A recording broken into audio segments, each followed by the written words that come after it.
This is Mark, and I'd like to give a shout out to our awesome partners that help us keep the show on the air and keep bringing you some interesting guests from different walks of life.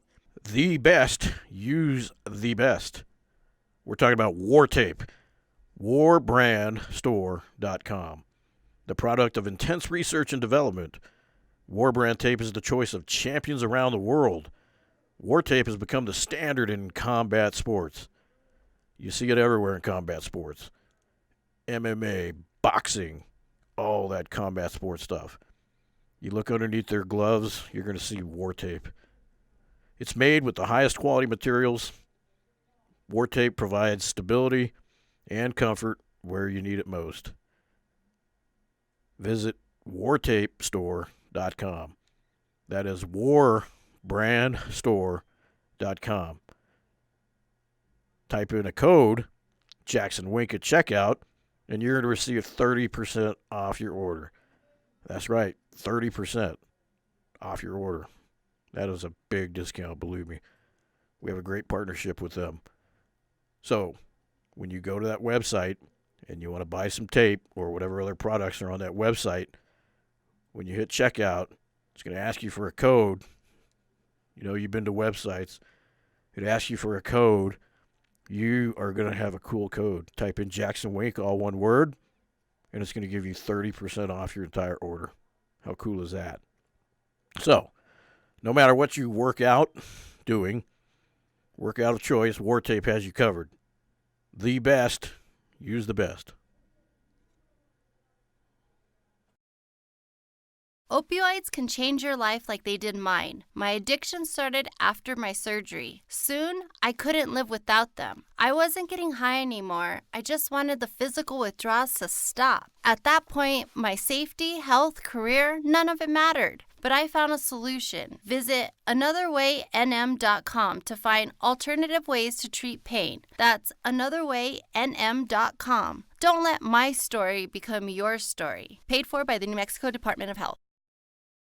Our fighters and athletes are constantly on the lookout for products that will provide a legal performance edge. Legal performance edge, yes. A couple years back, we came across a nutraceutical company that has an incredible technology. Since then, many of the fighters who train at Jackson Wink MMA Academy have been using their products with astounding success. Unlike most sports performance companies, this company began selling their products through doctors. Their unique technologies help the body heal and maintain exceptional health. For this reason, their products are recommended by doctors worldwide. Yes, worldwide. So how does this translate to sports performance? The truth is, you will never be stronger than you are healthy. How many times have we heard of star athletes who miss a big competition because they're out sick? The same technology that is used to boost the immune system and to detoxify, nourish, and rejuvenate the body is the same technology that boosts strength, endurance, and even cuts unwanted body fat, because we don't want to get fat. We are pumped to finally let you know about our best-kept secret here at Jackson Wink MMA Academy. The company is called RNA Sport. You can find them online at rnasport.com. Again, rnasport.com. Look them up. RNA Sport creates incredible sports performance formulas for elite athletes. Our fighters use and love these products.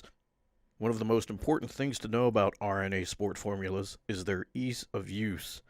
It's very easy to use, yes. No more messy powders or hard-to-swallow pills. RNA Sport formulas are delivered directly into the body in a simple-to-take, great-tasting sprays. With high absorption, RNA Sport formulas can be taken immediately before a workout or competition with no lag time.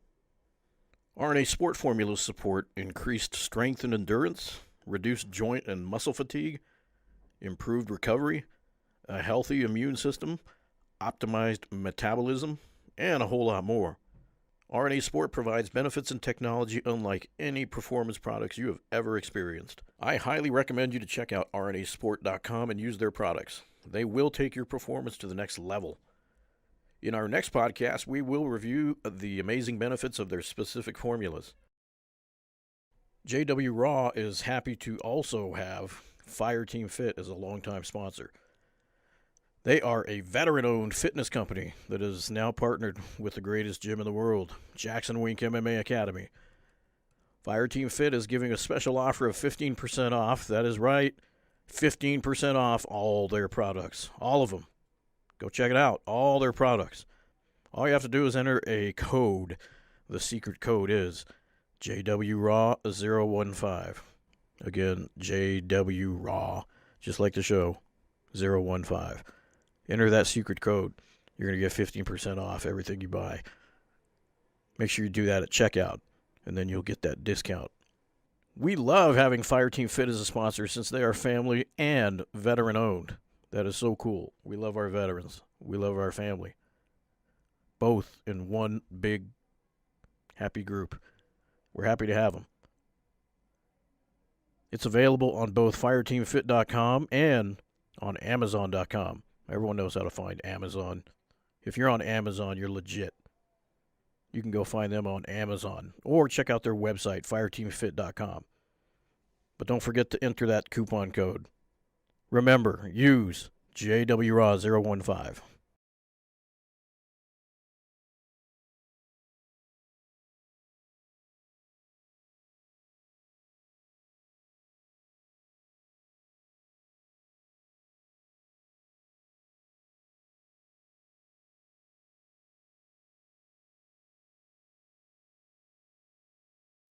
You're listening to JW Raw.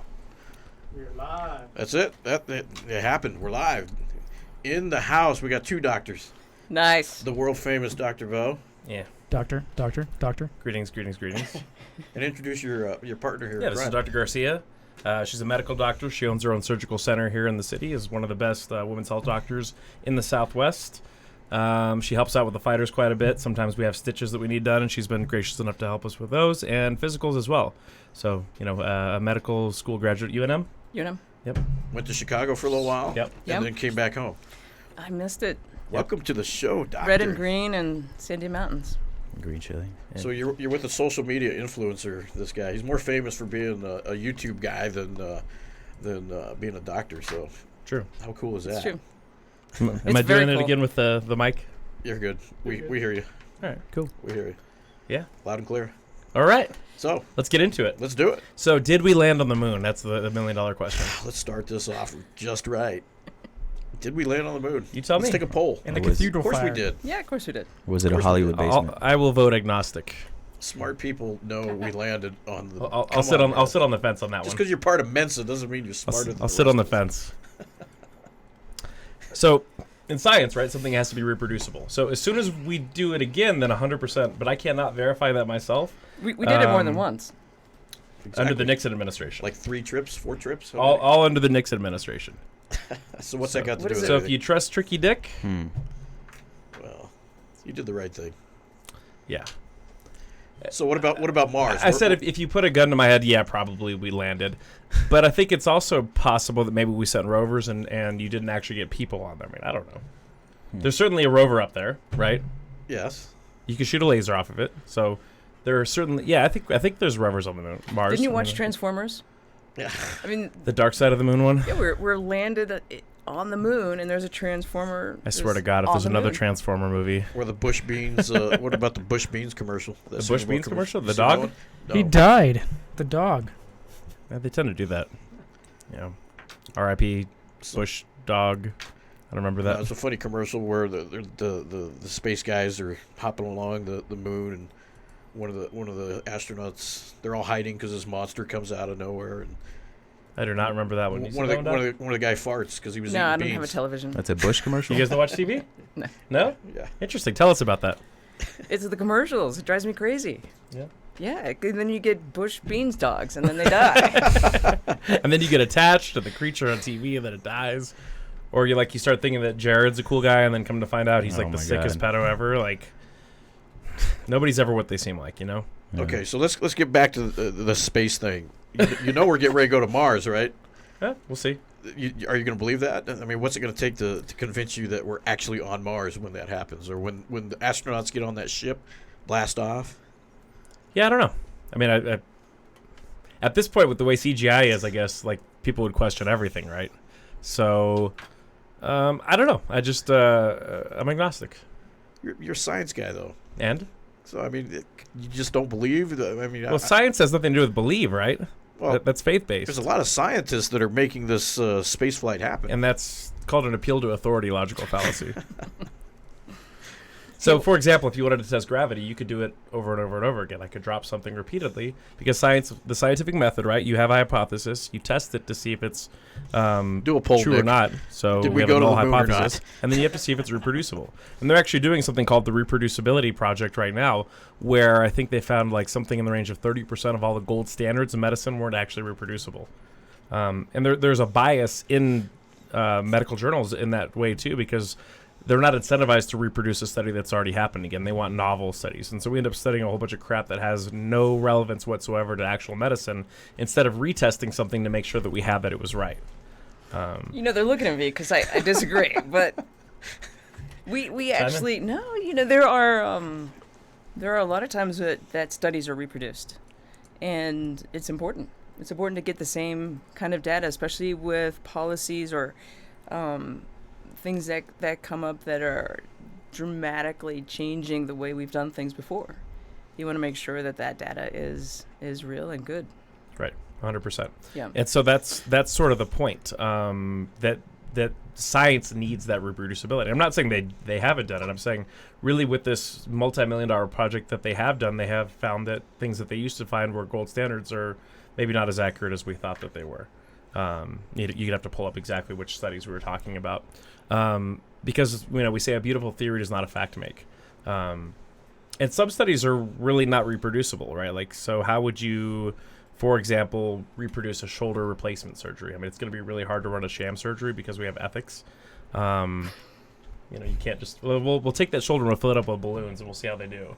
There's no real way to test those, and it's sort of tricky in my field, especially because we're talking about pain. Pain is a very subjective, unique experience. Yeah. Everybody experiences it differently. So, how do you really quantify that? Well, you only get feedback, and that's sort of subjective to nocebo, placebo, interoperator error, suggestibility of the clinician, likability of the clinician.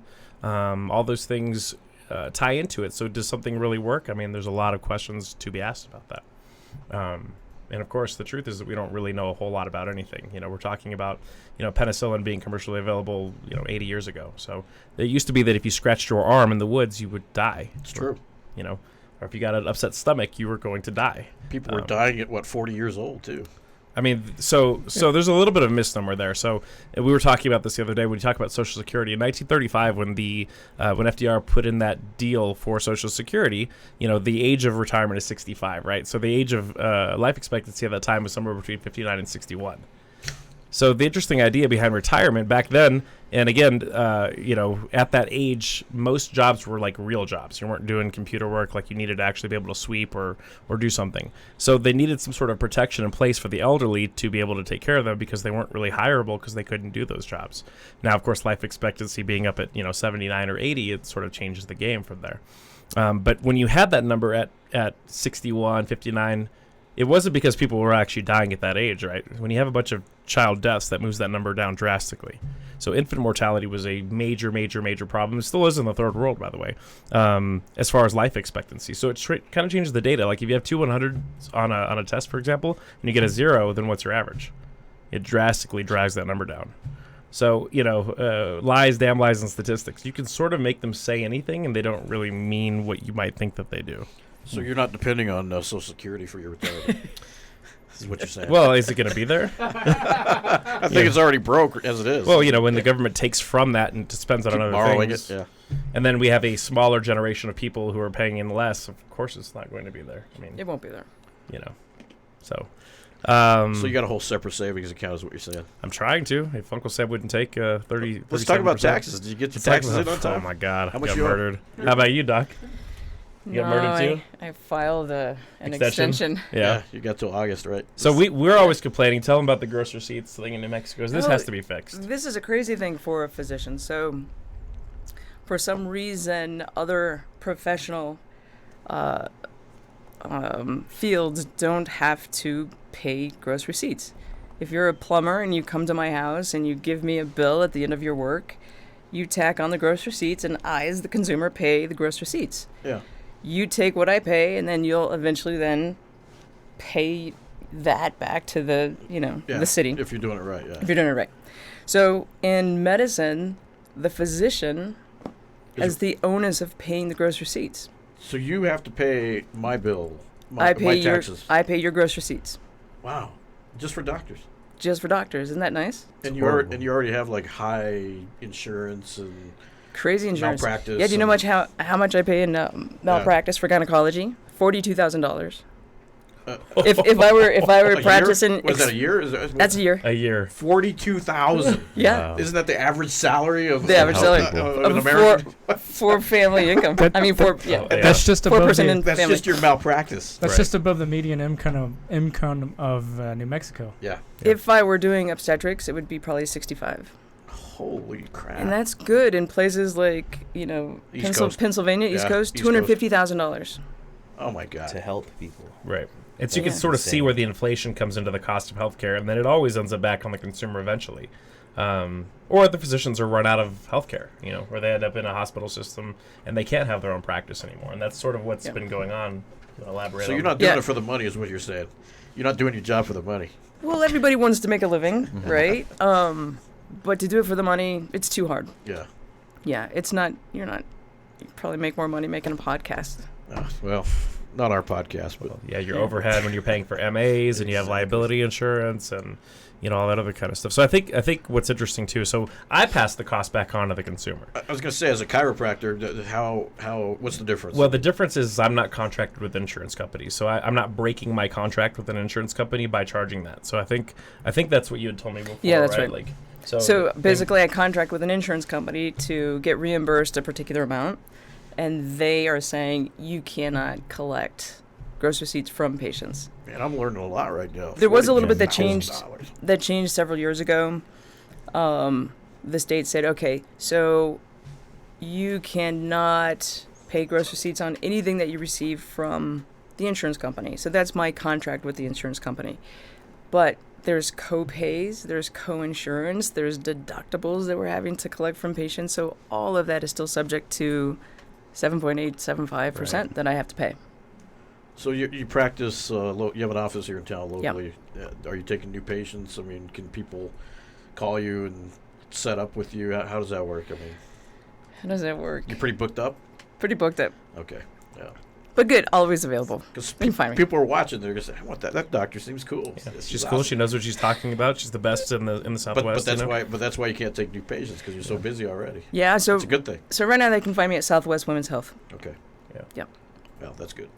And one of the sharpest minds too, a real thinker. We talk about this a lot when we discuss, evidence-based medicine and what that means. And when you look at the backbone of evidence-based medicine, really there's a Venn diagram that sort of sums it up. And it talks about the literatures in one portion, you have clinical expertise in another, and you have patient input or patient willingness in the other. So to have the best quality care, you need all three parts. And unfortunately, I think, and I don't know if this goes one way or the other, but I think I have a theory that even the college experience sort of tends to make you not be able to problem solve on your own, because you're always asking for the teacher to come help you and give you rules. There's always rules and regulations. So it's rare when you find somebody that's a professional that's been through all of the academia, that thinks for themselves, that problem solves and says, hey, I'm aware of the literature, but I'm also aware of outliers. You're also aware of statistical variation, and say, hey, I'm going to put my patient first. Because when we talk about this, and we've said this before previously, like epidemiologists and clinicians are fundamentally at odds with the way they look at the world. If you're an insurance statistician or epidemiologist, if you're a public health official, your job is sort of to ignore the individual. You're supposed to look at the first and second derivative. And as a physician or a clinician, your job is to take care of the individual in front of you, even if they don't fit into that guideline.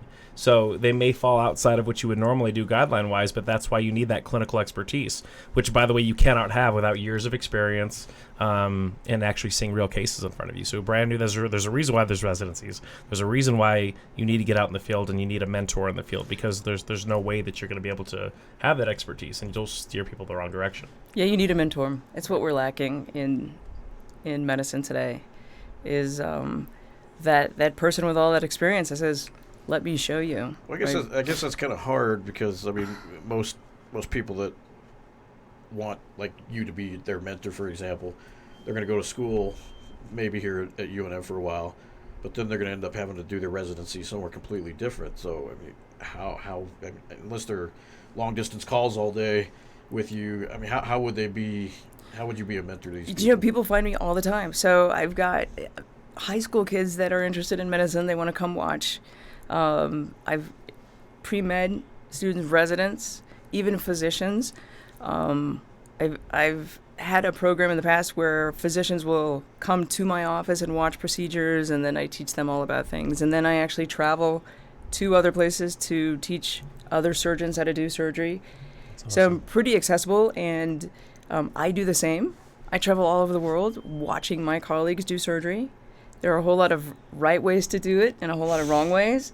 So ideally, even at this stage of the game, I'm up for learning other right ways to do things. That's amazing. That actually makes sense because, I mean, like, the way they do things here in the United States isn't necessarily the way they do it in Germany. Absolutely, yeah. They also don't have the high medical malpractice insurance rates and all that kind of stuff. They don't have to worry about that. So, I mean, I bet you talk to them and say, man, have you ever considered moving abroad just to avoid these kinds of things? Yeah, but there's always a trade-off, right? Here, I'm a woman surgeon in charge of my life, total autonomy. I own a business, I own a home. I'm in a lesbian relationship, and these are things hard to find in other places. So I'm super grateful for my education, the life that I have here, and I'm definitely also down for other experiences of other cultures and other places that I can just bring back and have my life, here and bring that back to the medicine that I practice. How many other women gynecologists are practicing here in Albuquerque? Do you know? Is it a lot? It doesn't seem like it's a big number. How many of the gynecologists in town are women? Yes. There's probably 45 or So so that's gynecologists, and more than half. That's actually more than what I thought. So, I mean, There's the university, and then Presbyterian has a bunch of employee physicians, and the Lovelace system, the Vita system, and then private practice. There are a few. So the there are a better few question is how private many practice private doctors, practices yeah. are there? And it's pretty. so private There are not practices. many. They're being because chased out. Yeah, it's really just too difficult for Yeah. any field to stay in private practice, and it's the insurance companies that are driving us out, which is really too bad because my generation, when I'm gone, the younger generation isn't coming out of residency saying, I want to hang my shingle and I want to go do this on my own. No, people coming out of residency say, give me an employed position where I can work 9 to 5. So Because, yeah. So without getting political, under which administration did you notice that the insurance was just getting ridiculous? You know what? I will talk about it and be political. I'm a huge Obama fan. I think that the idea behind a universal single-payer health system is a right idea. So you're for Obamacare is what we're Well, saying? no. The concept of everyone deserves quality of life and health, right? That the single-payer system is a way to begin to provide for many, many, many more Americans. And that is exactly what happened. All of a sudden, now you've got 30 million more people receiving health care. So what it did to physicians in private practice is essentially, I'll just give you an example. So let's say my practice is commercial payers, let's say 75%. And then 15% is just in my patient population, Medicare. And then I saw very few Medicaid patients because it's just not the age group of women that I tend to take care of. Most women that I see are having surgery, they're older, and women on Medicaid tended to be more of the reproductive age. There's a lot of great social services for that age group. With Obamacare, now so many more women have access to care, which is absolutely right. But now, if I lose 7% off of every Medicaid and Medicare patient that I see, I can balance that with the commercial plans, and I'm fine, and I'm comfortable, and I'm knowing that that's the service that I'm providing. But now, if 50% of my practice is reimbursed at those lower rates, there's no way to keep the doors open. It's still a business. I think as a physician, I still have the right to be a business owner and not make a huge profit, but to pay my employees and to have health care of my own.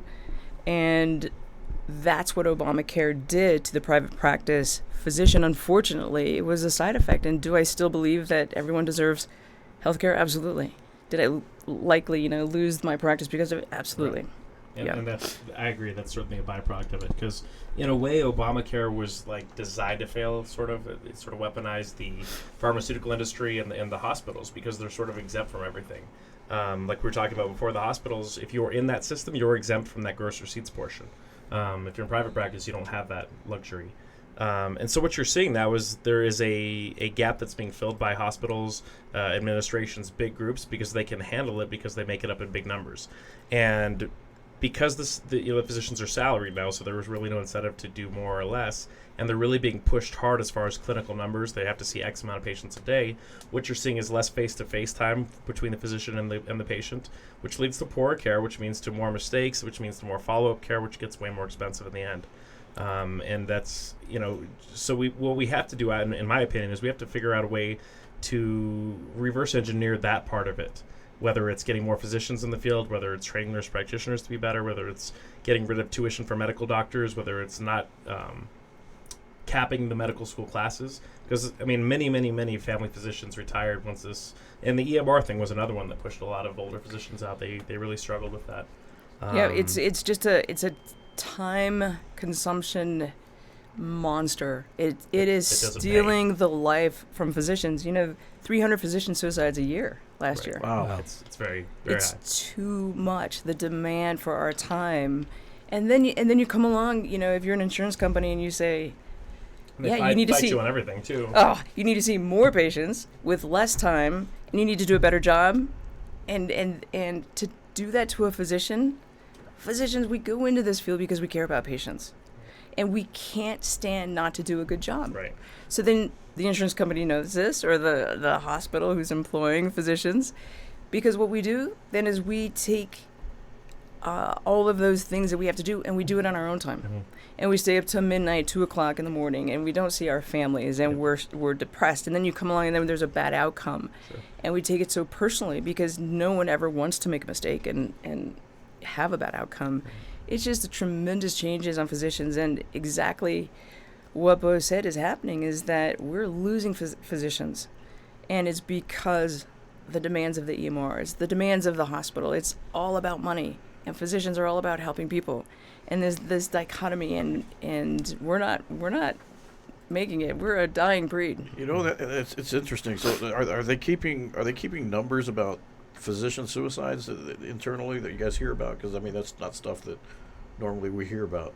Is that just something that... I'm not sure there's, because of doctors' positions in society, I'm not sure it's as emotional an issue as veterans or somebody like that, unfortunately. Because people view attorneys, physicians, people like that in such a high light, there's not a lot of public empathy, in my opinion. And so I think the media and those people know that, and that they're not trying to cater to that audience because they sort of view them as the elite. Yeah. That's my opinion. But kind of talking about what we were saying before, because I agree, and I think this is very tricky, and I think that, I'm a free market capitalist in almost everything, but there's a couple areas where I don't think that should be, and that's, of course, education and healthcare. Those are things that are supposed to make society better. So something has to change, and it might be that it's a single payer. It might be that we need more competition. Because we know that we are animals, and we do respond to stimuli. We need we need sticks and carrots. Like, if you think about your dog, it didn't learn to roll over or learn a trick because it was a nice boy, a nice dog.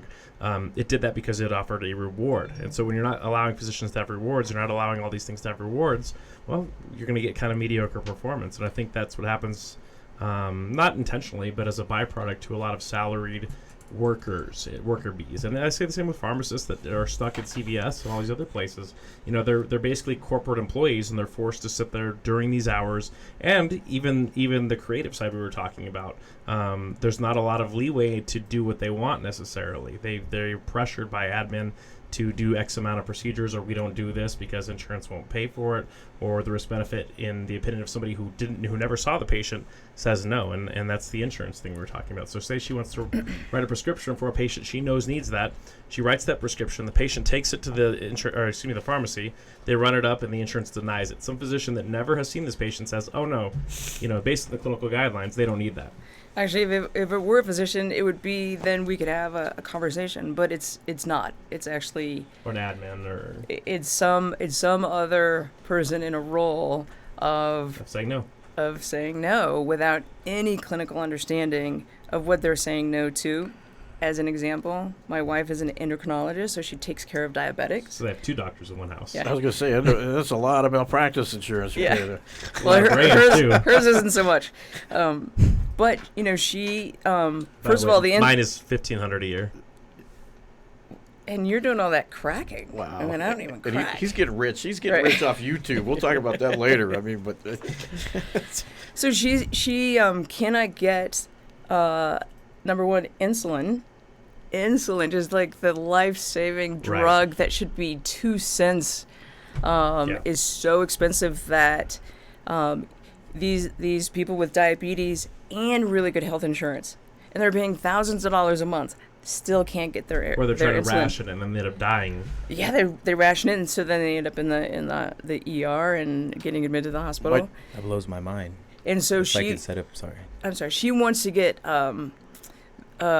basically a machine that goes under the skin and tells the patient what their glucose is, what their blood sugar is at any moment. Wow. It's continuous, and it saves lives because. And does that release it too? Is that one of those synthetic? And they can get a Pancreas? pump. Yeah. They can get a pump so these 2 sensors are communicating. The reason the continuous glucose monitor is so important is that diabetics go low, and they go low at night, and they drop their blood sugar so low that they will seize and die if no one is around them. Wow. And so the monitor has an alarm. And so there are a lot of really good things. But the insurance company just flat out denies it, confuses that with the little monitor that you pick your finger and it Yeah, the tells old you your blood school sugar. way, yeah. Touch. The old school way. So they're saying, no, you can't have that. Use the other one. Use the fancy one. So- Expensive. It's just an example. But, someone is up there making decisions. And if a physician had called to speak and say, hey, this is why we won't approve it, then there's that opportunity for an interaction from another physician. They say, this is what my patient needs, and that person can't know endocrinology as well as the Right. endocrinologist. Who They knows the can't know- patient also, by the way. And then know the patient. Even if it was just another endocrinologist, again, the clinical expertise of knowing the patient.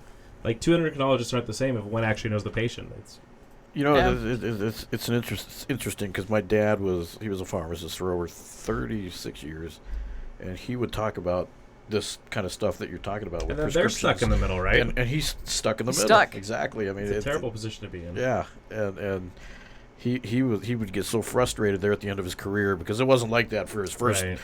20 years. It Because was you it was used to simple. trust the physician Yeah, who that's exactly. what they do to be able to make the decisions. And even pharmacists' You know? insurance rates went way up because they're held liable if they accidentally give too many of something or too much or the wrong. I don't even know how you guys keep track of all And these, so these names. Let me give you an anecdote, man. This is pretty bad. So this is me personally. So I took a broad spectrum antibiotic for a chest infection in about 2012. As a result, developed ulcerative colitis pretty soon afterwards. Probably not C. diff, but some sort of bacterial spread. Speak English, man. So C. diff, Clostridium difficile, is a form of bacteria that We can got a cause, layman in the room. Sorry. It can cause, bloody man. bowel movements, anemia. It does pain, obviously. 40, 50, 60 bowel movements a day. Problems with electrolytes, which could lead to, heart dysfunction and kidney dysfunction and things of that nature. Went on longer than I needed to. Finally went and saw the GI. They got me on mesalamine, which is a medication for that. And most of the symptoms are under control. So I have to go in every 2 years to get a colonoscopy, which, by the way, I pay $450 a month for myself for insurance. And every time I get a colonoscopy, I still have to pay $1,500 out of pocket for that procedure. So the last time that I had gone in, instead of being severe, I was down to mild to moderate because the medication had been working like we expected it to, along with lifestyle changes and things like that. So because of that change in diagnosis, the algorithm that takes into effect which medications you should be taking or not taking, as my new insurance kicked in January, they said, oh, you can't have this anymore, basically. Even though my physician had prescribed it, had been working for 4 or 5 years. So I said, okay, what's the cash pay rate? And they said $1,200 for a month's supply of anti-inflammatory medication. So I said, okay, let me wait. I'm doing all right. Let me call over there. So you call the MAs. The MAs try to call back over, and you trust that something is happening in the system. Well, nothing is happening. 2 weeks go by, my symptoms start to get bad again because this is a medication that I need to be on. And you knew that was the medication that you needed Yeah. to be on. Okay. Yeah, 100%. Because you know why? Because it had been working. So Exactly. results matter, right? But because of that diagnosis, they said I needed a lesser medication, essentially, because it was working, because it was doing what it was supposed to do. He had to have a flare And in order for them to... I want to talk about that, too, in a Yeah. minute, too, when you get done. Yeah. Right. And so I ended up having... The first time, I didn't even have to go on prednisone, so this time I had the prednisone from before. I had to take it just to keep me from falling apart. Ended up breaking down and paying $1,200 for the month of medication. But how many people have that capability? Not very many people have $1,200 sitting around. And think about what it must cost to produce $1,200 worth of medication. So, and that's the secondary portion, right? I'm the part that's supposed to be paying for other people, right? I'm 35. I'm generally pretty healthy. I'm a six-figure earner. So I'm the person that's actually supposed to be paying for the Medicaid population and the Obamacare population, but I don't even cover myself. If you think that it's $1,200 cash, the insurance probably negotiates a rate of, I don't know, $600, $700 for that. And if I'm only paying $450 a month, I don't even get close to paying for myself. So that's kind of coming from our tax dollars anyway. So in a way, we already sort of are single payer. Now that brings up another point, I think, that when you look at inflation of what things cost and have cost over the last 30 years, you can see a very distinct linear growth up and down between actual capitalism and crony capitalism. And when I say crony capitalism, I'm talking about separating the consumer from the actual price of the product. And in healthcare, that is the price of the product, same in education. So what has drastically gone down 200%? Cell phones, TVs, in fact, relative to inflation, fast food, gasoline. Gasoline has actually decreased in price by 200% relative to inflation. And that's because there's competition for those things. Gasoline's got some government intervention gasoline, too. I don't know about that. But the point is that the Saudis pump it out and it keeps the price down. So regardless, but what we've seen because of actual insurance itself is sort of a scam if you think about what that is. Insurance, by its very nature, like a casino, they will always make a profit on it. Always. So, think about your car insurance rates. Like, if you use it, it goes up. And so if your health insurance doesn't go up, it goes up across the board. So we've created the system that separates me from the cost. So say I have a surgery, it costs $22,000. Maybe I'm stuck with $5,000 or $6,000. If I knew that it was going to be $23,000, I would probably shop around a little bit more. But it got to this point already to where we can't go backwards on it, and that's sort of a problem. Education's the same thing. These colleges, USC, $75,000 a year for undergrad. I mean, that's... How could somebody get out of that? But because an 18-year-old is separated from that actual real price, they say, okay, I'll get out and I'll make six figures. So we've created a government intervention, a cronyism to a certain extent. And the same thing with patents in medicine, like, insulin, all these other things. In true capitalism, you'd say, hey, that insulin's nice. I bet I can make that for cheaper and better. And in order to stay in business, somebody else would have to beat you to that. It's like chicken nuggets. How could you possibly get 10 chicken nuggets for 99 cents? Doesn't make any sense. You have to pay for your business, your employees, your workman's comp. You actually have to pay for the product. You have to ship it across the country. So, I mean, that doesn't even make any sense. And through capitalism, if you don't, I mean, nobody's going to stay in business charging $15 for 10 nuggets, right? Yeah. So that sort of drives the price down. So in a way, I think that the single payer could work as long as they were competing for a contract. The government said, hey, here's what we're going to do. There's going to be one contract for insulin or one contract for a hip replacement or whatever that is. You guys get to compete. And whoever has the cheapest and the best product gets the contract, and that's all there is for this year. So if you want to stay in business, you're going to have to do your best to get this price down.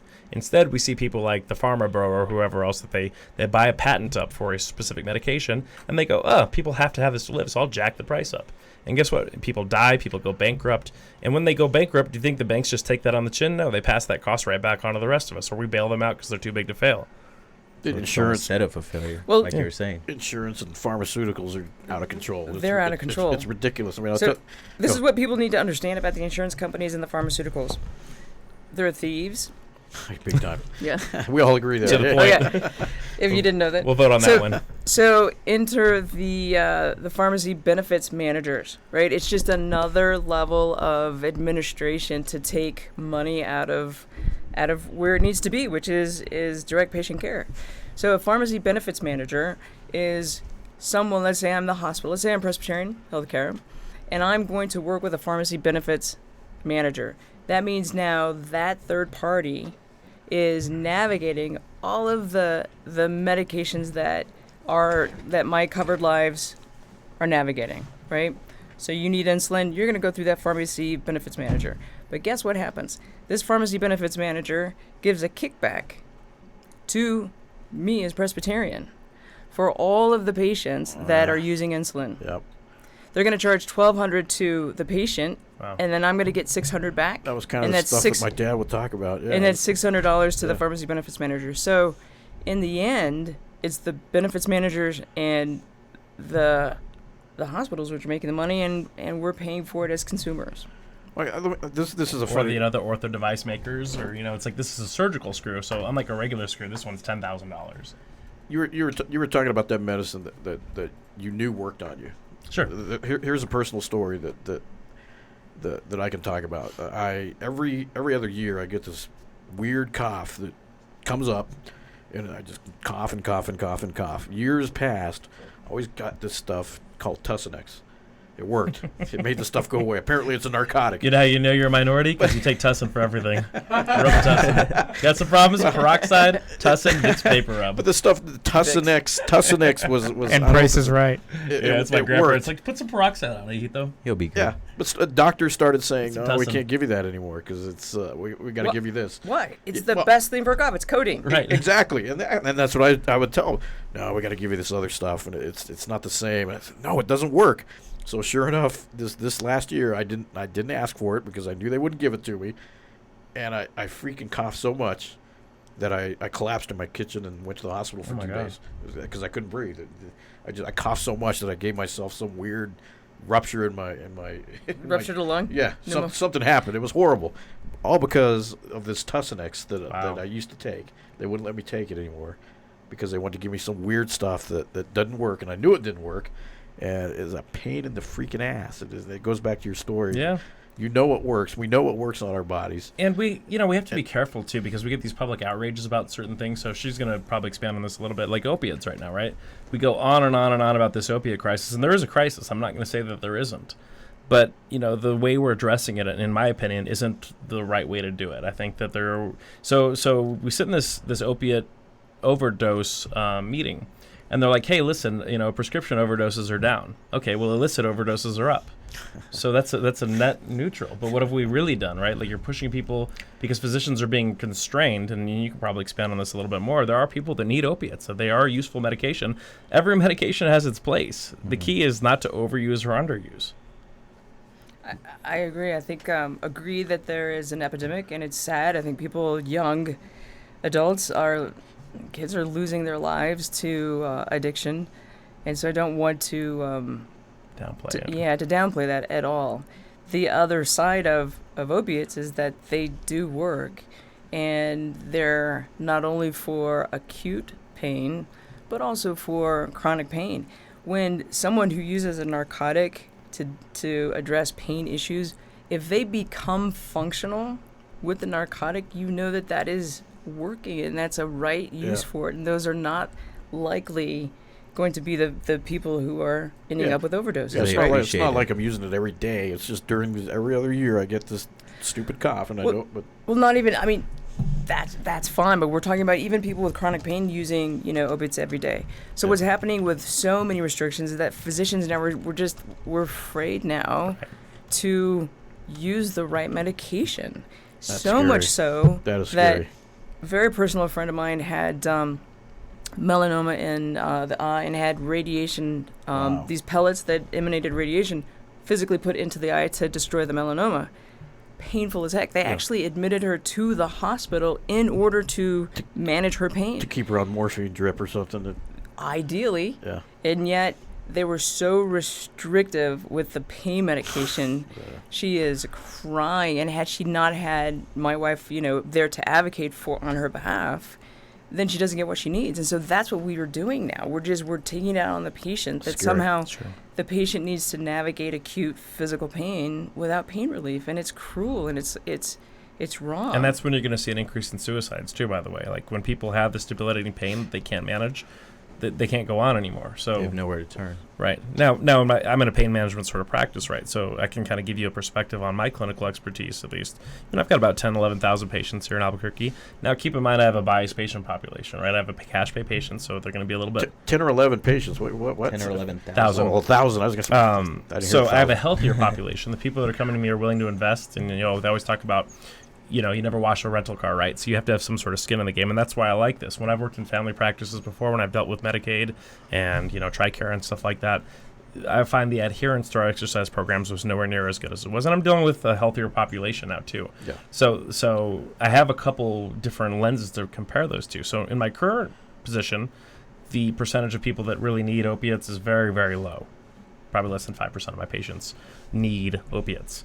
They can be useful in the short term for some of the guys that have acute. But if somebody's at the point where they need chronic opiate use, they probably don't belong in my practice. They belong in pain management or, neurology or something like that. So we try to get them out and get them where they need to go. Now, that being said, when I was in a family practice, that number was significantly higher. Probably 15% or so of the people that would come to me first, we would sort of make the decision, me and the physician that was over me, we would make that decision that these people need to be on these medications. And so, it's somewhere in those ranges that we're dealing with now. So what are the important things? I think we have to change culture, right? Like, parents need to talk to their children about these types of medications. It's not fun and games. It's not something to try out or whatever else, because it can cost you lives. And unfortunately, that culture of abuse, and these are, we're humans, right? We can become addicted. So it's important that they know that you don't try these things. But because of that, what we're seeing is a surge in the amount of physicians that, again, are scared to prescribe those medications, or they have limits to how many they can prescribe, or they're held liable for those prescriptions. And it's like, at the end of the day, like, you're running if you're in a hospital and you're running a patient through every 5 minutes, and a patient says they need a medication, and you give it to them, and then say they're taking, Oxy, but then they also go take heroin and they overdose. Is that your fault? I was gonna say, the overdoses aren't necessarily happening because of the pills. Right. It's the other it's stuff the heroin that they're not talking about. It's the heroin. Or mixing medications. Do you think that's self-medication because of the pain, or it's just... I do think that there is probably a nidus or an inciting event which can come from pain pills. They go on too long. They like the way they feel. It elevates so much, right? Sure. And it's the euphoria that they're seeking, and it goes from pills to heroin. People kind of get acclimated to pain pills after a while too, I think. Well, and they're no joke. Stronger. Well, I know that. Yeah, they Which is exactly why the deaths occur, Yeah. is because this the body gets essentially accustomed to the medication. They start taking more and more It's and more and more and more, and then people decide, I'm not going to do it anymore. So they walk away, and they come back, and they start at the dose that they were on before they walked Right. away, and it's just too much. And Look what happened to Prince or Michael Jackson. I mean, that they were they're taking too much of. well, Michael Jackson, that was a whole different Yeah, different scenario. Well, But it was stuff that he'd been taking for whatever reason, and he just kept wanting more and more and more. And they found a doctor that would just give more and more and more. Well, it's interesting, too, when we talk about our culture of drugs. Our drug schedule, the war on drugs has failed miserably, right? So that's not working, obviously. There's a million reasons for that. Some of them have to do with CIA involvement with cartels. Some of them have to do with for-profit prison systems. Some of them have to do with blatant misunderstanding of what actually these things do. I mean, by definition, Schedule 1 means that it's harmful, meaning a high potential for addiction and death, and has no medical benefits whatsoever. So you're going to tell me that mushrooms are a Schedule 1?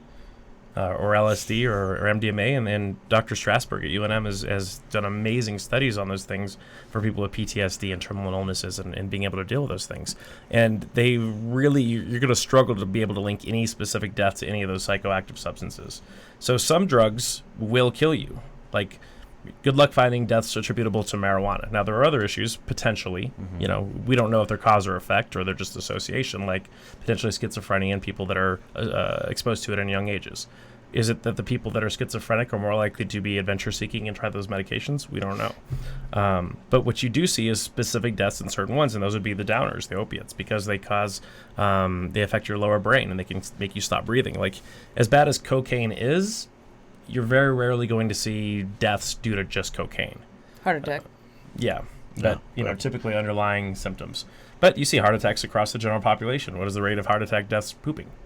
It's astronomical. I mean, in a numerical population. Why would you know that statistic? Because you got to look up the rate of stroke and heart attacks, whether it's pooping, whether it's Fast food. So here's the real reason, right? Because because we of do this Elvis. post hoc ergo propter hoc logical fallacy, particularly with the cracking, like we were talking about, and this has been studied ad nauseum. So every time that there is a temporal association between somebody getting their neck cracked and a paralysis or a death, everybody assumes causation, and that's not how science works. Through all these meta-analyses that they've done through the literature, if you combine all of them together, you're looking at roughly 1 in 3 million people have some sort of association or traumatic problem with cervical manipulation. So that data is about the same as jiu-jitsu or yoga or sneezing or roller coasters. If you Google roller coaster stroke, you're going to find cases of people that stroked out on the roller coaster. Same thing with sneezing. Same thing with yoga, doing yoga poses. There are astronomically small numbers, and you have to ask, why do those things happen? But unfortunately, in an outrage culture, people are looking for reasons and causes. It's the same reason why coffee cures cancer, coffee causes cancer every other week, particularly because people aren't very knowledgeable of how studies are performed, and so they take that abstract and they run with it, and they don't look at the quality of the study. They don't look to see if it's an epidemiological study, if it is a peer review, if it's not a peer review, if it's a systematic analysis, or what the quality of that evidence is. And so what you'll see is these people that make a big deal out of something that really isn't, and a lot of that has to do with timeline. And this is an inherent bias that you'll see. So the thing about these strokes that go in is the population is the exact same, at least in this Medicare study, as the people that went to the family doctor, although one didn't touch them at all.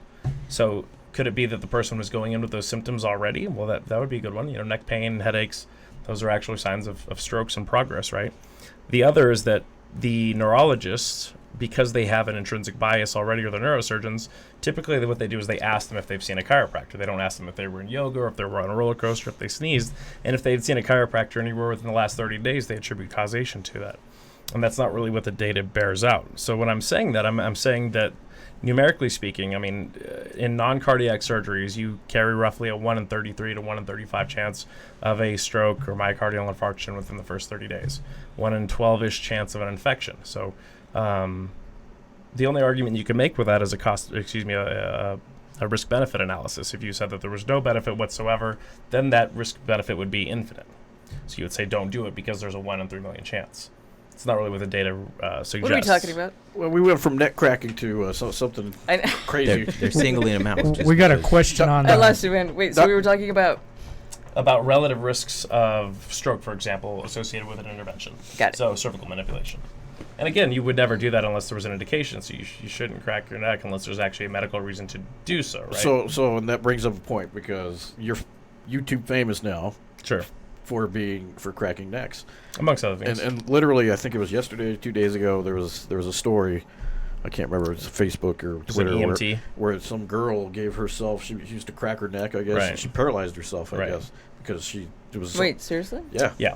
So you heard about it, yeah. Yeah, of course. And so, that's when I have to pull up all the data, because you can't make these sort of ad hoc and ad hominem arguments without the data to support it. So 23-year-old EMT in the UK allegedly twisted or stretched her neck, it cracked, and then 15 minutes later she began having stroke symptoms. So again, 15 minutes later, that is a temporal, it's close enough to where you can assume possible causation for sure. But what we're finding is there is a group of people that we think genetically, people with elevated homocysteine levels in particular, Marfan syndrome, people with EDS, there are genetic time bombs out there, and they're usually young people because they stroke out before they get old enough to have anything else happen to them. And so whatever that is, whether it's being in jiu-jitsu or sneezing or cracking their neck or stretching or yoga, there is a patient population that has these vertebral artery dissections. And again, what we think is that there's an inside part of your artery called the tunica intima, and if that is torn partly, what happens is your body forms a clot to try to block that off. What can happen is if you move your head even more, or if your blood pressure goes up or whatever else, that clot can break free. That's sort of why people stroke out on the toilet, right? Like there's a clot and they increase their intra-abdominal pressure and they increase their blood pressure, which is why blood pressure is a risk factor for stroke and heart attack. What the hell are they doing on that toilet? Wow, okay. That's how Elvis died. It's a very common thing, by the way. We got a question. What is it, Nick? Yeah, so the question is from Daria. She says, the MMA technique for losing weight in the bath, is it just for short term, or if I keep doing that, will I get to the weight that I want? Oh, no. That's a short term. And it's a very unhealthy short term, too, by the way. Dehydration. What is it? It's literal dehydration. So what happens is these fighters get close to weight. They get within 10, 12 pounds, possibly. And so what they do is they get in a really hot bathtub, and they heat themselves up so much that they sweat out all these pounds of water.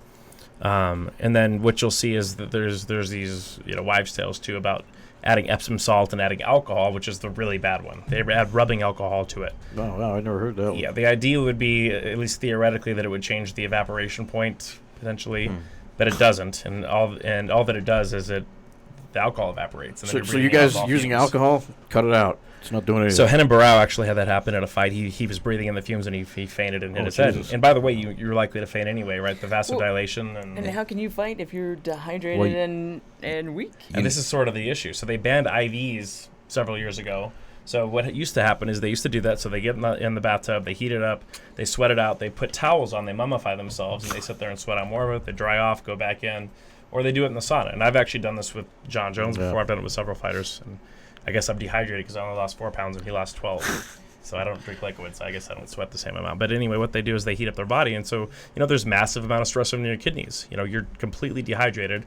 And even the hematocrit, like the level of your blood is going to thicken as well, which, by the way, theoretically could put you at more risk for a stroke or a heart attack. Not to mention all the electrolyte deficiencies that you're creating, cardiac arrest. I mean, it's a very, very, very unhealthy thing. You're not losing fat. You're literally losing water. You're dehydrating your brain and potentially risking getting knocked out. So they used to be able to IV, which would kind of bring them back to life. Well, they banned those because they felt like those were masking agents. Yeah. So now they're having to try to chug water. But now you have all these different hormones in your body, right? You have something called ADH or antidiuretic hormone, all these things. So as you dehydrate yourself, your body releases this hormone to try to hold on to water because you're literally dying.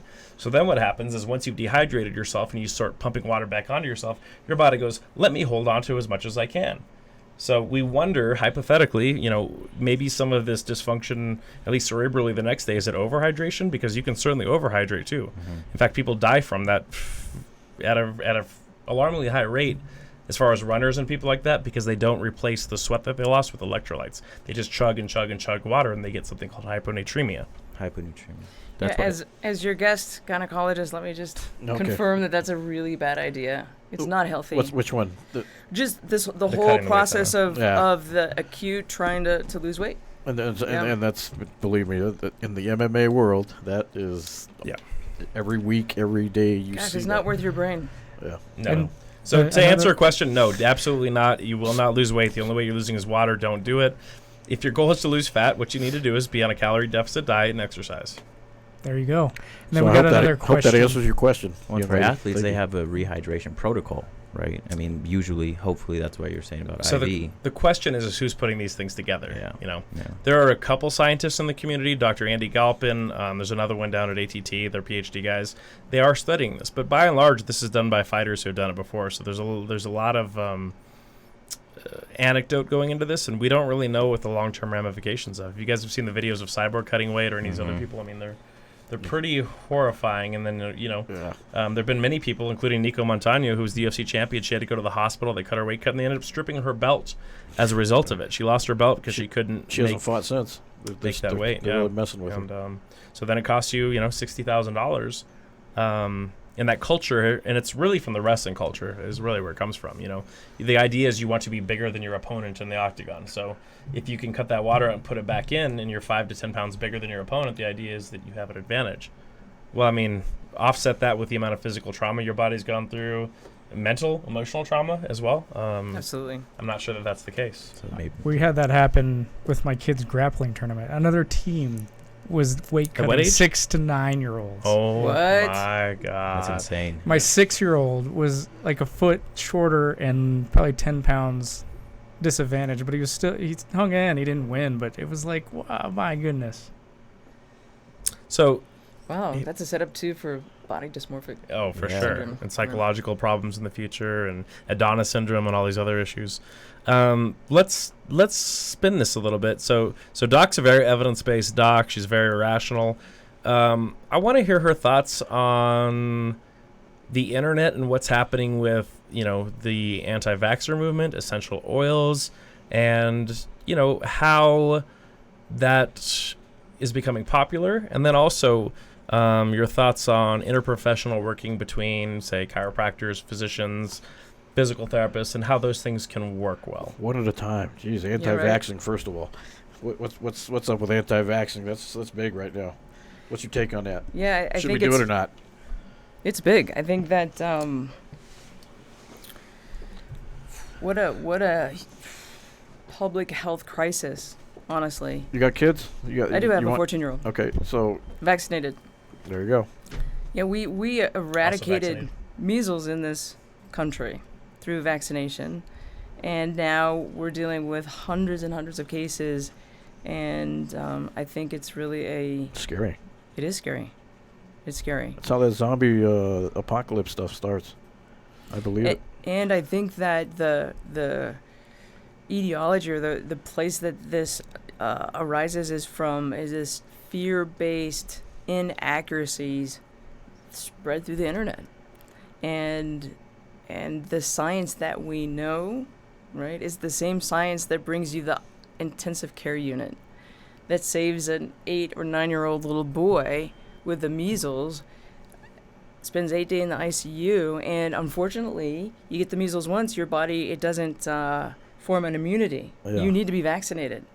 At the end of the ICU stay, you know, after these physicians and nurses and everyone has given everything to take care of this child and saved his life, the parents at the end don't want to vaccinate him. And I just don't understand I want to call it ignorance about the science. No, why let's would call they it allow the ignorant. science of the ICU to save him and not rely on the science of what we know about the disease process to be real? And so I do feel strongly about it. Me too. I don't understand really the putting your own child at risk, much less other people. Yeah, at risk. that's the thing. Your 14-year-old, if he or she didn't get vaccinated, goes to school. Now they get the measles. There's other kids in there. I mean, yeah. Well, the issue is, what if my son is someone who actually cannot get the vaccine because of a medical issue, an immune issue, or a reaction to the actual vaccine? And Lost so our herd he's immunity. right, and he's fine as long as everybody's vaccinated, which is what we used to have. And so now he goes to school, and there are anti-vaxxers there, and they give him the measles. And that's the sadness of it, right? It's someone can be who fatal. Oh, absolutely fatal. Yeah. Wow. Or you can get polio and lose your leg and die from that. And Get your dang shots, people. Yeah. So, and you know, I'm going to let her talk a little bit about the etiology and why the diagnosis of autism and that spectrum is up. But here's sort of why they believe what they believe, right? So it's shifted over the years, by the way. Every epidemiological study that's been done, every meta-analysis has never shown a link between the two. And vaccines are one of the most evidence-based medicines that it's like the gold standard of all evidence-based medicine. It's like we're just going to ignore the fact that your immune system has, you know, B cells and T cells and it learns, and that's insane. So it used to be that there was this fear about preservatives, particularly mercury. And so even though there was never any evidence that was a causative effect here, they removed those from those MMR shots. So the only vaccine that still has the thimerosal in it is a seasonal flu shot, which, you know, generally speaking, is something you're going to get a little bit later in life. So now what the conversation has now turned to, it's you don't want to expose your child to that many viruses in that short of a period of time. It'll overwhelm their immune system, and that will somehow give them autism. And my argument to that is, how many microbes do you think your child is running across as it crawls across the floor and puts things in its mouth and touches things? Exponentially more. And by the way, that's a good thing. It's a good That's thing. good for your child's immune system. You don't want to end up like the bubble boy baby syndrome, where their immune system isn't capable of handling anything. And Lee would probably be able to speak to this too. There are theories that lack of exposure early on leads to a whole host of psychological disorders later on, and it might lead to immune problems as well, even potentially hyperimmunity later on, because your body never learned to deal with anything. So that's certainly not the case. There's no reason why exposure to particularly innocuous viruses, because those aren't the live versions that you're getting in those shots. They're basically designed to create a marker that your immune system can pick up on, and when they see that marker on a live virus, they know it and they go and kill it. So that theory is also bunk. So I'll let her sort of talk about like the diagnosis of autism and why that's increased, and what are some of the factors that she thinks might be related to that. Yeah. God, that's a that's big one. so outside of gynecology. Well, you're still a physician, and you still talk to many physicians. Autism. So, you know, that autism. that speak on that. Well, I'm going to speak up about, you know, there was one guy who came out and said that there was a link between, you know, vaccinations and autism.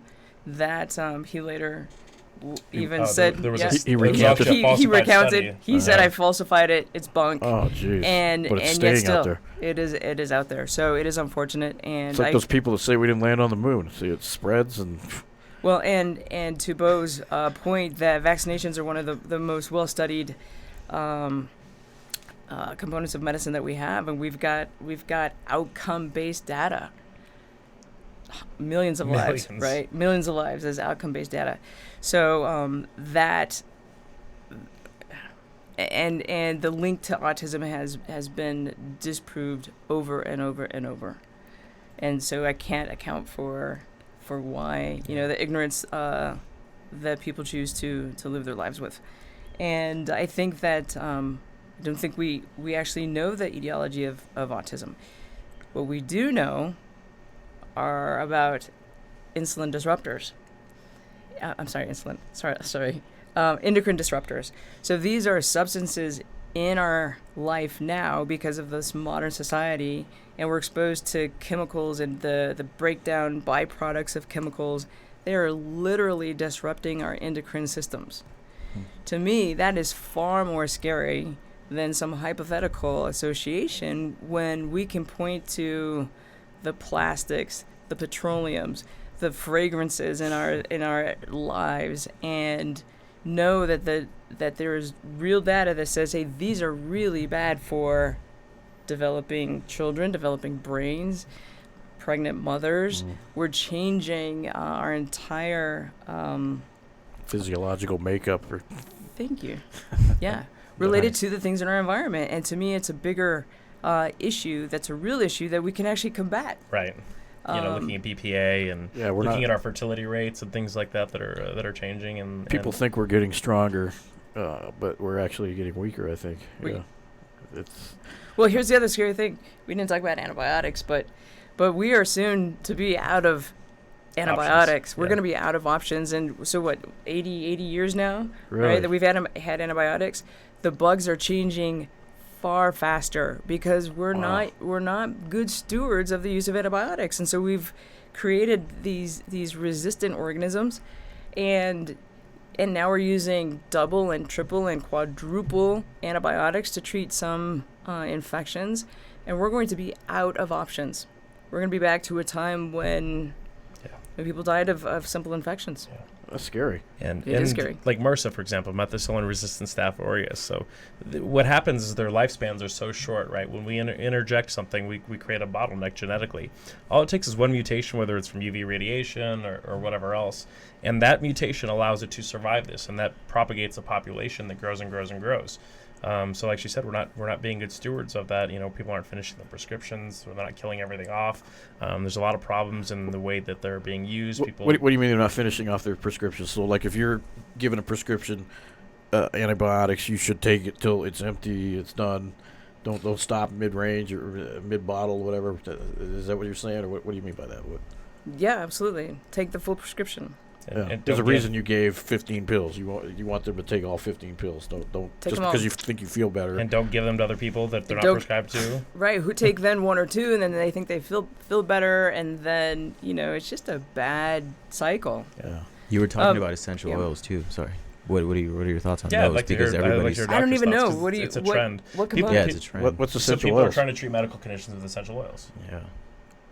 What medical like conditions? CBD stuff or what? No. Like the lavender. One of my friends' mom said, she passed away from cancer, but she was using essential oils for cancer to treat cancer, maybe along with the chemo or instead of the chemo. So this is happening a lot, by the way, and it's another trend. I think. Again, I think it's tragic.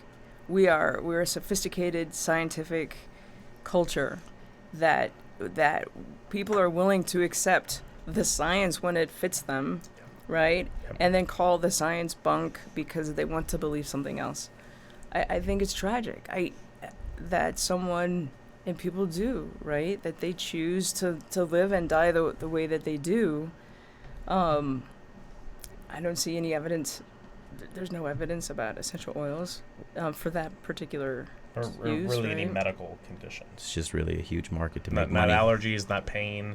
Yeah, there's literally, and again, I'm saying there's no evidence. I'm not saying there's evidence against that. I mean, that's sort of a tricky thing too. It's a philosophical question, right? And I think a lot of people that are experts in the community, and you hear this in discussions all the time, like we get away from our a priori statement. So when you're discussing one thing, you don't use analogies, you don't use straw mans, you don't use any of those kind of things. And I think when we say we haven't disproven something, that's not the way you study things. In court, you don't prove somebody innocent; they're either guilty or not guilty. So you can't prove that things don't work. You show evidence that you have no evidence that it does work. It's sort of like Russell's teapot, if you guys are familiar with that, right?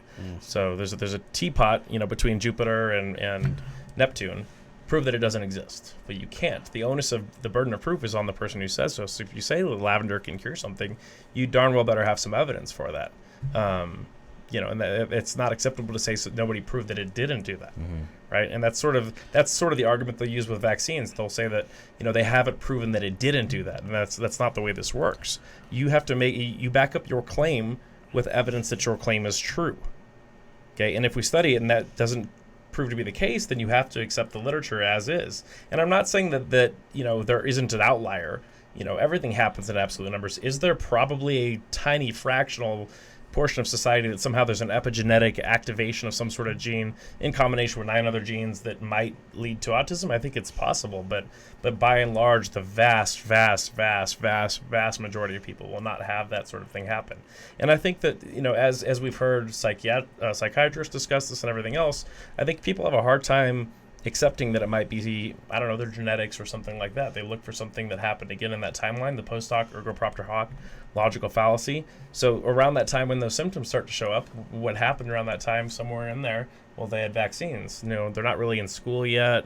There's nothing else they can sort of blame it on. And they don't want to look in the mirror and say, was it my genetics? Was it nutrition? Was it something else? So there has to be a bad guy. And it's a tragic thing, and autism is a serious illness, and those kids, they need to be loved. And I think that there's other things that go along too. I think that because of the internet, and this is sort of, essential oils, anti-vaxxer, flat earth, YouTube is this portal to appeal to people who don't have a fundamental understanding about these things. And it sounds convincing because these people don't have basic logic or philosophical understanding or science understanding. So they're like, well, I'm going to drop this pen right now, and do you know why it falls down? Well, it's not because of gravity. It's because this is more dense than air. What do you mean? that doesn't make any sense. They still would have to have gravity. Have you not seen the experiments where they drop a feather in a bowling ball with no air and they fall at the same rate? So much misinformation out there. So much for Newton. Right, and so there's this misinformation that can propagate, and we end up with all kinds of nonsense. You end up with the birther stuff with Obama's birth certificate. You end up with, I think the Russian collusion falls into that category too. You have all of these reports that came out and said there wasn't collusion, but people continue to believe otherwise. Like, we have this fundamental belief system where we won't believe what we see in the evidence. So when Obama shows his birth certificate, I don't know what more you needed. The fact that we got there in the first place is sort of a different discussion. And the same thing with these vaccine studies, and the same thing with these other studies. Like, unless you have some sort of evidence, and again, I'm not saying evidence is the end-all be-all of everything, but it forms the foundation of your philosophical discussion. The analogy I like to use for my students is if you're talking about medicine, for example, you're on the freeway, the guardrails are the evidence. You don't want to go off the road. So unless you have some sort of evidence that tells you you're going that direction, you're going to go off the road and drive into a ditch. Okay? Then your physician helps you choose which lane to drive in. You don't want to drive too fast, you don't want to drive too slow. They're going to help guide you to the right intervention. And then the patient sort of decides what exit you get off on. So you need all three of those things to make sure you get to the right destination. And I don't think that we're getting enough of that. I like that. Not only in healthcare, but in the way that we philosophically approach everything in life, from philosophy to the geometrical shape of the earth or whatever else. And we have an academic crisis, unfortunately, which is insane when you think about the amount of information that we have access to. You have a supercomputer in your pocket at all times, and you could fact check things. Let's shift gears. Marijuana. What's your thinking on that? Oh, man. You ever prescribed it? Can you prescribe it? I guess being a medical doctor. I could. You could? With my license, for sure. But, I'm not taking care of patients with cancer, chronic issues that need it. And I'll give you just a personal experience is that having gone through chemo and radiation and had nausea, that was so awful. And did you already tell them you're a cancer survivor? No. Oh, yeah, I'm a cancer survivor. Wow, yeah. good. Yeah, Wow, that's good. It is good. Yeah. It's good. It's great. But the nausea was so terrible. Nothing would work. How long ago? Let's. 3 years ago, actually. Okay. So the marijuana thing was out there. Well, and I actually got treated in California, so it was available, right? Interesting as a professional, I cannot in New Mexico have a medical marijuana card and continue to be A licensed physician. a licensed physician. So I've got to choose, Oh, right? wow. So So she can't consume. Interesting. that's right. So it's not that I could have chosen to Same with continue chiropractic. to work Really? through my chemo and radiation and also use medical marijuana. So, I can't do it at the same time. so did you try it? I mean, was it I something? tried everything because it was terrible. I tried every edible possible and oils and tinctures and the oh my gosh, everything. All the CBD, Topicals, the yeah. THC, all I tried all it. the- I tried CBD. I tried THC. I tried it with both, and what worked? Nothing. Really? Wow. Nothing. Baked potatoes. Fascinating. That's all I could eat. Wow. Holy crap. That's So horrible. from that perspective, I would have these conversations with women who were there for at the center getting treated for other cancers, and would swear by it. It was so life-changing. They were on different chemotherapy regimens, and the nausea was terrible for them as well, and they could have a few toques or gummies or whatever they were using, and it changed everything for them. Yeah, I was going to say, so what if a patient of yours says, Doc, I when I'm giving labor, I must use marijuana? What are you going to tell them? I mean, they're under your care. How does that work? God, it's so it's so tricky because now I think number one, the access to a card is so easy. There are physicians, there are people with a degree of that are, I think, inappropriately giving out cards. Yeah, there's for- doctors out there that specifically that's their purpose. That's their deal. And, So you're going and to tell that's what that they do. patient, yeah, go find that doctor. That if they'll give you that Yeah. card, then do what you got to do. Or we can It's talk just not me. about it. I do think there's a place for it, and I think that there's a reason that the medical marijuana movement is what it is, and it's been abused, but it's also providing a great service for a lot of patients who really rely on it. It's not just for nausea; it's for, insomnia, other issues medically, and It's a wide these- spectrum. that's right. And these professional women Pain. in this same group. I actually didn't have a card in California. Someone had gotten it for me from a dispensary, and none of them would, even though they could have a card, would do it because they are lawyers and they're professional women. And it was the same thing for Right. them, that they cannot in their professional lives also have a medical marijuana card. It was just like, So in California, you can have a card and be a physician? I actually don't know California laws, Okay. but just in this group that I was with, it was politically not okay Okay. Yeah. And to be a professional. And so I don't know if that was. But in New Mexico, flat out, no. But in New Mexico, I know for sure that I Yeah. cannot have a medical I mean, it's still card. a Schedule 1 federal, drug. Yeah. Even though states are Yeah, allowing even it. though the states are getting easy, there's still that federal law that says no. Yeah, and I think this is less from a medical perspective, but I certainly have seen anecdotal cases, and there's some literature. It's sort of mixed on the literature side, but certainly anecdotal cases of people that I know that have done well with it, and the risk benefit is pretty good, especially when you compare it to other things that we allow culturally, like alcohol and cigarettes and things. So That are Um, legal. Well, and CBD is actually very well studied now Right. and decreases seizures. right, And yeah. for certain types of seizure disorders. So I think and there's some interesting data on autoimmune for the gut and things like that too. But it will be abused, as things always are, and people take advantage of the system, which means that why not just legalize it and teach our children responsible drug use, just like we teach them about alcohol. Everything, Yeah, I sex actually think- education, Alcohol's horrible. Right? I mean, everyone drinks. 21 and older, but it's horrible. Well, and I personally, But we don't believe teach in- responsible drinking. Right, and so as soon as they get it, they don't know what to do with it. They don't know and what to go out do, of they drink control too and much. Education. They drink and drive. Yeah, and then there's real world consequences. So And there are ahead. consequences with marijuana for young developing brains. So I don't Right. think Yeah. that just like we are not giving alcohol to children and we wait till they're 5-year-olds, right? 21 years old, and even then it's probably a little too soon with the whole myelination of the frontal lobe for young adults. 26-ish. Yeah, we should teach responsible drug use and wait until the brain is done developing. Well, and then when it's done developing, I'm not too sure, but the neuroplasticity, it takes years or a year to grow back just even a little bit, right? If you smoke too much or you do too many drugs, I'm not sure. no. Yeah, I don't know about that. No. No. But I read that somewhere. Might be true. You know, I think, looking at the legislation that they had in place too, like when it was up this time, from an economic and societal standpoint, you know, I have patients that run dispensaries, and essentially the legislation was going to put all of the marijuana in charge of the state. And so they were going to raise the price, and they were going to basically hold it at a certain price point. And theoretically, and again, this is why things are so nuanced and complex, I thought that sounded like a good idea, sort of like sin taxes. You know, I'm a big fan of value-added taxes and VAT taxes on things that people don't necessarily need that they want, entertainment, you know, and I feel like property tax and income tax are sort of unethical in a way. And I understand we need some level of income tax, but I mean, to me, a progressive tax rate is in a way bigoted. I mean, you're saying that certain people pay a different percentage than other people.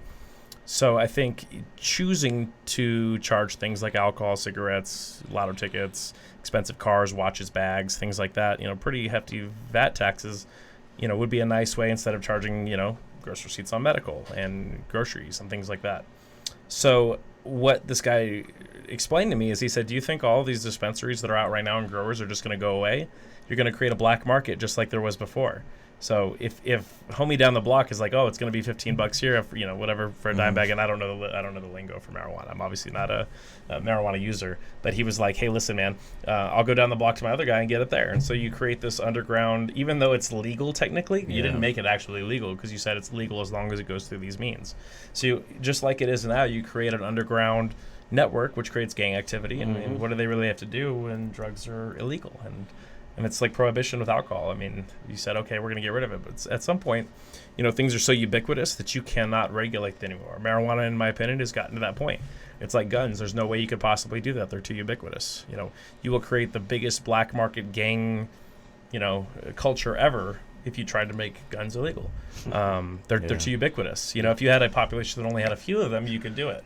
But just like alcohol, cigarettes, I mean, they couldn't ban cigarettes either, right? Like, theoretically, from a public health perspective, you should, right? Like, yeah, we know what happens if they try to ban alcohol or. Well, they raised. Like I mean, that. the price of one pack is, I don't know. You go to It's the Circle K, It's like $6. What is it? Right. $7? That would make me stop $7, smoking yeah. right there. Yeah. But, you know, the difference is that a cigarette is a much more processed product, and it's very easy to grow marijuana and smoke it and sell it. You know, it's not, I don't know, I've never made cigarettes, I suppose, but it seems like it would be a much more odious process to package Marlboro oils and sell them to people and put filters on them. So I think that's sort of part of the reason why you don't see an underground cigarette culture and a gang culture with cigarettes. Well, I think that's part of the reason to legalize Agreed. marijuana in some of these states. They're saying, hey, let's at least get some benefit, and we're going to tax it, and we're going to, you know, Yeah. put some money back in the state. And we're not going to put people in cages and still boxes for, you know, That's right. putting substances on their body. Like, Cages. that doesn't heal anybody.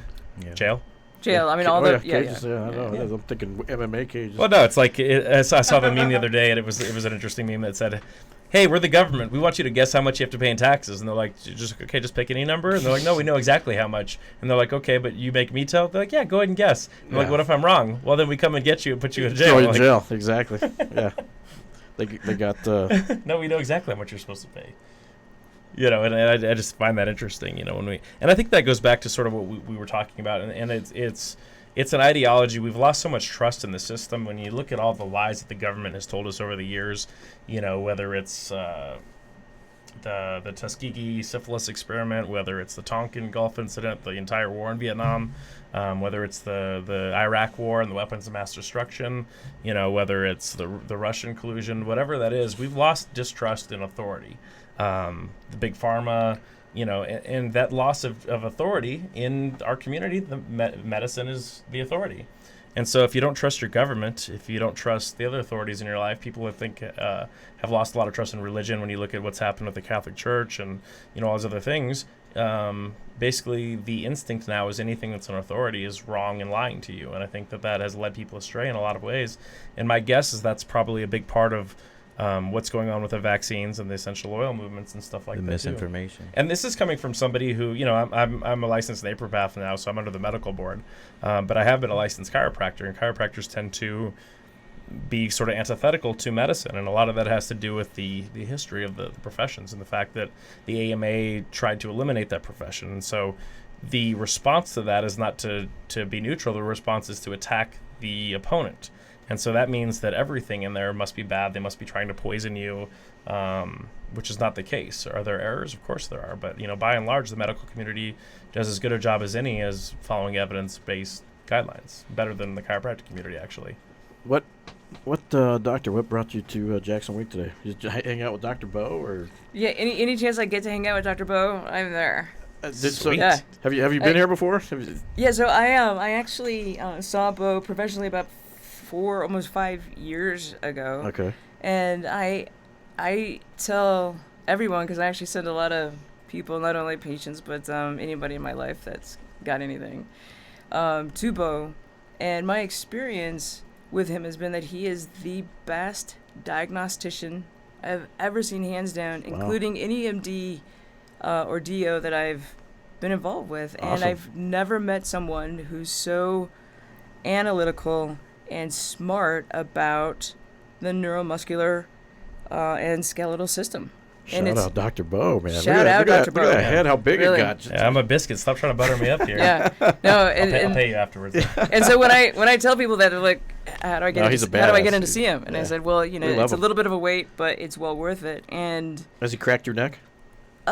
no, he doesn't. No, He hasn't done that? no. It's more of every now and then I kind of get all compressed, We do and a so the traction as well. traction. So you've done the traction? You've Oh, done it just- stuff with him, yeah. Oh, Yeah. you've done that to me before. That was amazing. Yeah. Oh, he makes me cry. I didn't say he didn't make me cry. Oh, he's made us all cry, believe me. He's But, made it. Yeah. we a work good through thing. binary logic, okay? We have an intervention, we have our theory, we work through it. If it doesn't work, then we change our approach and until it works, and then we try to teach her to take care of herself. And I think Lee came in first, right? Lee saw you first, yeah? Yeah, and how did she end up coming in? Do you remember how that? Yeah, it was someone from our tennis club. Oh, interesting. Yeah, That's- word of mouth. That's your wife. Yes, Okay. my wife, So Ali, yeah. So And now then you're she both forced you patients. to come in, I think, right? She was like, she's got so much stress and tension, she needs this. Yeah, I don't even remember, but You it were was doing a love ton of it. It surgery was at the love time. at first sight. She's like, oh, this is good. Oh, I was doing so much surgery that walk around like this. It hurts Yeah, so that repetitive bad. motion. So now you can be one of our MMA doctors in the cage Yeah. after. In the cage, yeah. I Have you carry seen around those doctors? a little suture kit, and Have a you little seen- glue. Have you done it before? Have you been to a fight? I have not been to a fight. Oh, we got to get you. We got to get you to one of our fights coming up. Yeah. And Absolutely. We got one coming up in May. Yeah, there's probably not much use for a gynecologist in the ring, though. No. That's all right. Other than suturing. That's all right. In between rounds, when someone gets their eye cut or something, there's doctors that Yeah. decide Yeah, if they And we can need go. people to run a good physical, too. You know? that I could do. Yeah. Yeah. Yeah. Yeah. Yeah, so it was pretty cool. And then, we've been lucky enough that they trust us with their son, and it's been a really great working relationship. And she's actually taking care of some of my staff, too, that have had to have some really major operative stuff done. And she's done an amazing job. I can't say enough good things about Dr. There's a Garcia. lot of Yeah. years of education on that side of the room. I can't say that about this side, but I was just listening. That was more than I could have got from a textbook. that's Yeah, awesome. so we're really grateful, and frankly, New Mexico. She's a native New Mexican, obviously. So Awesome. we don't get to keep a lot of great physicians, unfortunately. Based on the economy and the way things work here, most of the good physicians leave. So Thank you for staying. New Mexico. Thank Be you. grateful that you have a great surgeon like this. Both of you guys. Are you from around. here, Yeah. Beau? Yeah, I'm from here, Yeah. but I may not be here forever. So He's a Lobo. He's looking. I'm- He's looking elsewhere. Play- for yeah, the I may Lobos. bail on you guys. Sorry, guys. No, you ain't bailing on us. Screw you. No, look at his Yeah, face. where He's you like, going? You ain't, No. you ain't leaving, man. You already did the Dallas thing. I mean, come on, you're Number staying. 58. That's how many times I've been in your office. Really? I know his jersey number. Yeah. 58. Jersey, what, football? Football Yeah, jersey. Yeah, he played for Nice. the Lobos. From Yeah. Oh, Mexico. cool. Yeah, and you've had a whole host of different things over the years. Just regular neck stuff, regular back stuff. Oh, and then I had this pelvic fracture after the radiation. I had Oh, jeez. Pelvic fracture. someone push on me and basically break my pelvis. Someone. And They're so trying to. no, someone Wasn't not me. Bo. No, not Bo. I came to Bo after. Said, "Oh my God, I can't even walk." Wow. And then I got in a car accident. and was beat up from that, and needed Bo. And then it's just the daily stuff. So I'm on a really great regimen. Yeah. It is like every She day needs me of less homework. and less and less, which is awesome. Yeah, Where'd you go to high school? Del Norte. Oh, okay. Yeah. So you And then I had- went to UNM for undergrad and medical school. Yeah. And I went to Chicago for residency and fellowship training. And Chicago's a great city.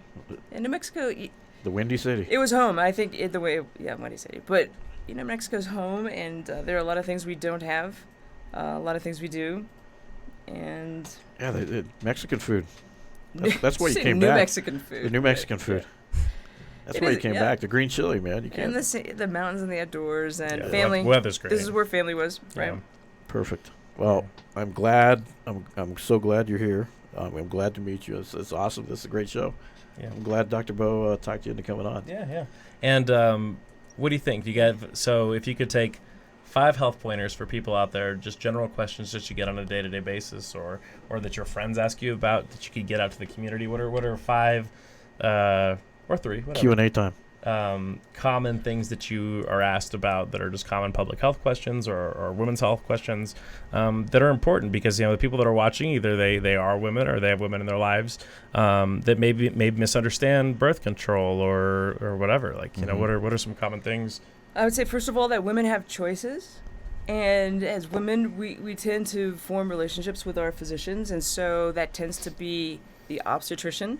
We have our children with them, and then we are with them for many years. And then it comes time where we need something that's gynecologic or even gynecologic surgery. And instead of seeking out the best gynecologist or gynecologic surgeon, we allow the person to do our surgery who's been there for our children and all of our lives, and we're very attached, but that person may not be the best at doing the surgery that she needs. So be open to seeking out the best for what you need, knowing that relationship will still be there, right? Your physician relationship. You're not going to offend your physician because you're seeking out someone who's just really good at what they do, because there's too much now. There's too much. This is gone are the days of the family physician that is also the surgeon and delivers babies. It's gone. And there's too much, and the fields are so narrow now, what we're really good at. So give yourself permission to actually seek out the best if you need surgery or something that your physician isn't very good at.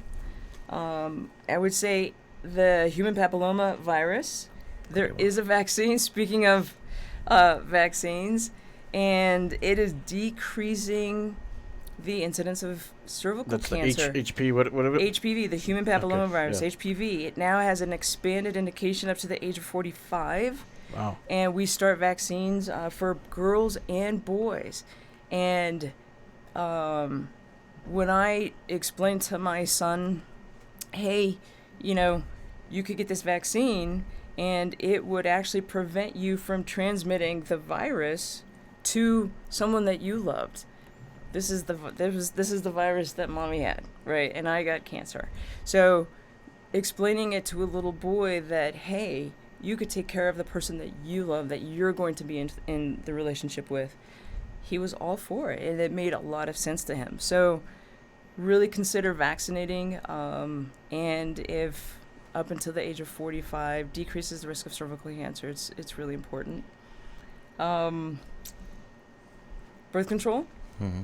Birth control for women, it should be really empowering.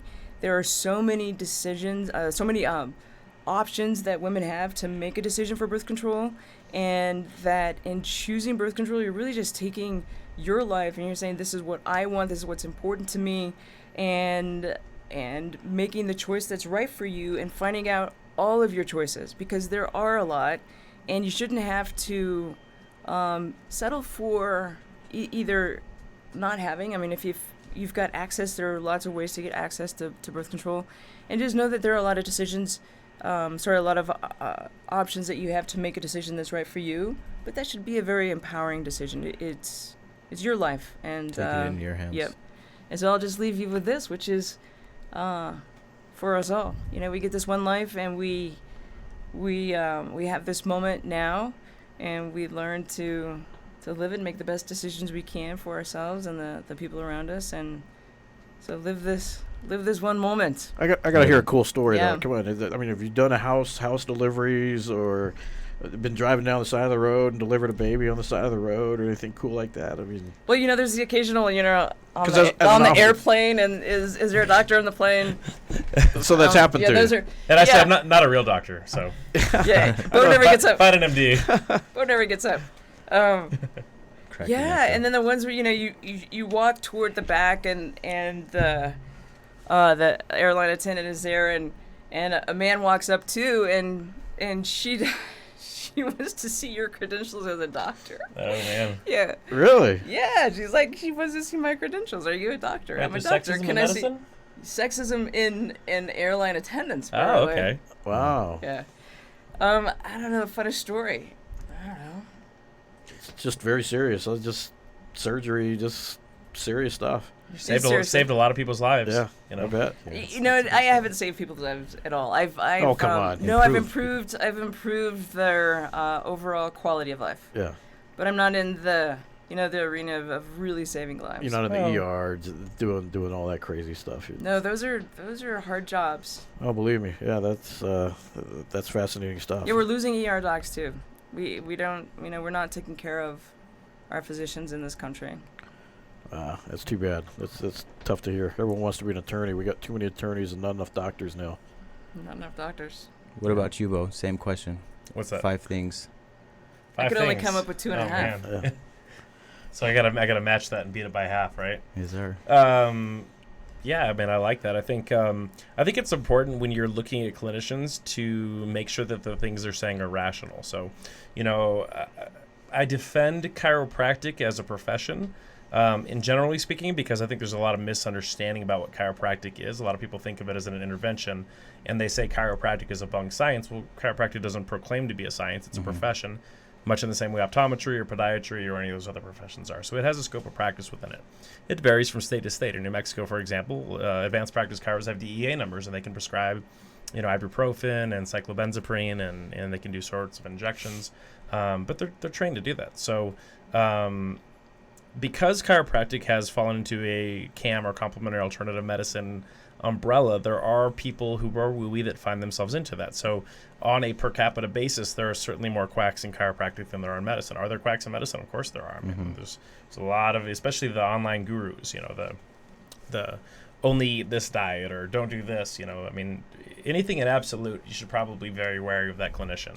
Because again, a good clinician is nuanced, and they understand that everything sort of has its place, and you're just trying to find the right person for the right place. So nothing works for everybody and vice versa. So anytime you hear a healthcare clinician make some sort of claim like that, that's the time to move towards the door. It's important that clinicians stay in their lane as well. When I see a patient with a case that I know that is outside of my scope, I don't proclaim that I think that it's, I'll tell you, I think there's something wrong here, and I think it's within this wheelhouse. I want you to see an endocrinologist or a rheumatologist. I think you referred me a patient that was something similar to that. I evaluated him. I said, I don't think I can help you. I think you're better served being here, and we try to pass them on. So I have heard of chiropractors. They have a bottle in the front, and they ask people to put the prescription medications in it. That's horrifying to me. So when people ask me if they should be on this medication, I said, well, you tell me how you're feeling, and then you need to go back and discuss it with the prescriber. So as somebody who's a non-prescriber, it's not my place to be discussing whether somebody should or shouldn't be taking a medication. And I think it's important that professionals respect each other's boundaries in that sense as well. So if you have a clinician that isn't doing that, for example, chiropractors giving advice on vaccines who do not give vaccines, I think that's time to move towards the door as well. So I think it's important when you're listening to a healthcare clinician, if your spider sense is going on and something sounds like bullshit, that it could be bullshit. Follow your gut. Get a second opinion, get a third opinion. Trust in other healthcare professionals. Don't put all of your eggs in one basket either. Like she was saying, the age of the GP that did everything is sort of gone. So you need to have a network of healthcare professionals that can help you navigate the system and get you to the right professionals in other parts. So that's one, right? Part two. Four more. I think it's important, like we were talking about, to take sort of a binary approach to yourself too. So it's very difficult to be objective with yourselves, and her and I can both attest to that, because sometimes when you are very prideful and you have a lot of medical education, you may let symptoms go on longer than they need to because you convince yourself that something else is going on. I certainly know that's what happened with me and my UC diagnosis. I should have gotten it earlier, and that may be the case with you, that you notice some things, but you kind of busy. That's definitely me. So when you notice something, I'm not telling people to run to the doctor every 2 seconds, but if something lingers for a week or two, go get it checked out. You know, the early intervention helps a lot in cancer diagnosis and all kinds of diagnoses. So you're better off getting a hold of it earlier than trying to rub essential oils on it, and then you get to the point where it's too late, you know, and it's terminal. We diagnose our cars more than ourselves. Yeah, we can save a lot of lives by getting in early on and just getting things checked out. Now, we're not, you know, advocating for abuse of the medical system in that sense, because there certainly is overuse of MRIs and imaging and things like that. So I guess the third one would be to, and it's a philosophical approach, so I just think binary. So do one thing at a time with an intervention. Don't try to do 4 things at a time. That way you know if it's helping you or it's not. If you do 4 things at once, you're not really sure what's helping you or what isn't. And then something that I talk about in our practice a lot, it's triangulation. And I talked about this last time we were on the show. So imaging is a tool. It is, you know, an image. It can be very useful. You can spot masses, you know, with an MRI, you can spot tears, but it's not the end all be all. And we know that from the research out there, you know, 82% of people who've never had back pain have disc bulges. You know, roughly 45% of people who've never had hip pain or shoulder pain have labral tears, and 80-something% of people who've never had shoulder pain have rotator cuff tears. So when you have a musculoskeletal injury, think about causally, and this is the temporal portion, which, by the way, it can be a logical fallacy or it can be a useful tool. You don't assume because something happened in that timeline that that must be it. It's the combination of other factors. I've discussed it with you before. You know, there is studies out there saying that arthroscopic knee surgery is no better than placebo for meniscus tears. That's sort of bullshit. And the reason why is because we're not deciding which type of knee pain that is. So we know a lot of people have silent meniscus tears in their knees. Say I present to the office with anterior knee pain. So on the front of the kneecap, it hurts going up and down the stairs on the front of the kneecap. I do an MRI, I have a torn meniscus. All my orthopedic tests are negative. That's probably not the reason why I have pain. Okay. Now I'm playing tennis. I turn my leg, it pops, I have swelling, I can't straighten my knee all the way, I've got a positive MRI, my orthopedist, my McMurray's is positive. Okay, that triangulation lets us know that that image is the right way, and this person probably will do very, very, very well with arthroscopic surgery. So if you did arthroscopic surgery on the other person, odds are their outcomes are probably not going to be any better because we didn't match the intervention with the right patient population. When you do, the outcomes are great. And the great thing about medicine and healthcare in general is we sort of know, at least if you're an educated healthcare professional, you sort of know what things do. And you can use those as ways to help to point you in the right direction. For example, what does spinal manipulation do? Cracking, for example. Well, it really only helps one thing, imbricated joints. If your joints are literally stuck, there's no way to unstick them except for unsticking them. But if I'm trying to treat a disc herniation with manipulation, I'm going to fail. If I'm trying to treat a muscle strain with that, I'm going to fail. And so, you know, when all you have is a hammer, everything looks like a nail. It's important to understand what your intervention does. That way you know when and where to apply it. And I think if patients understand what each profession is sort of for, like, you know, you don't go to the dentist to get eyeglasses, right? Like you need to sort of have some fundamental understanding of where you're going. And then also understand the intrinsic biases within all of us. You know, if you are and I say this all the time, if you're a massage therapist, if you go to see a massage therapist, they'll probably tell you have trigger points. You see a chiropractor, they'll tell you your bones are out of place. A physical therapist, we're probably going to tell you your core is weak or you're imbalanced. You know, you go to your family doctor, you're probably getting anti-inflammatory medications and rest. If you go to an orthopod, you're probably going to tell you something structurally is wrong that may need orthopedic intervention. And if you go to a gynecologist, I shouldn't be there. And on that note, Dr. Beau, so if guys, if you're hurt, don't call Bert, call Dr. Beau. He'll fix you up. I know Bert. Yeah. Bert's a nice guy. If you're pregnant or want to No. get pregnant, I don't do babies. Surgery. And No if you're in a babies. car accident, do not come to my office. We do not do workman's comp, personal injury, please. yeah, he's Oh, yeah, I gave you the wrong impression of that. yeah. You guys are too smart A lot on of that charting. side. But I want to thank you both for coming in. Such a pleasure. what's Thank your you. website? Appreciate What? you guys. Website plugs. No, she doesn't want to plug. She's too busy. She's too not busy. like you. Do you not have other providers that need work? Yeah, Southwest Women's Health. There you go. And Dr. If you guys don't know Dr. Beau, go follow his YouTube channel. Watch all the ads, please. Watch the ads. You That's guys how got to he help me gets pay paid. for my tax bill, please. That's how he gets Begging paid. you, please. He's got fascinating videos out there. I've even helped film some of them. So support that channel. Please. It's so cool. Help me with the tax You'll bill. see some really I'm cool going to stuff start a out there. GoFundMe for my tax bill. Thanks, Doc. So really Such appreciate a pleasure. it. Thank you. Thank you. Thanks for all the having you guys. information. Yeah. Thank you for having me. I'm going to go take notes now. That's a wrap. See you guys. Thanks. Through these doors walk the greatest fighters in the world.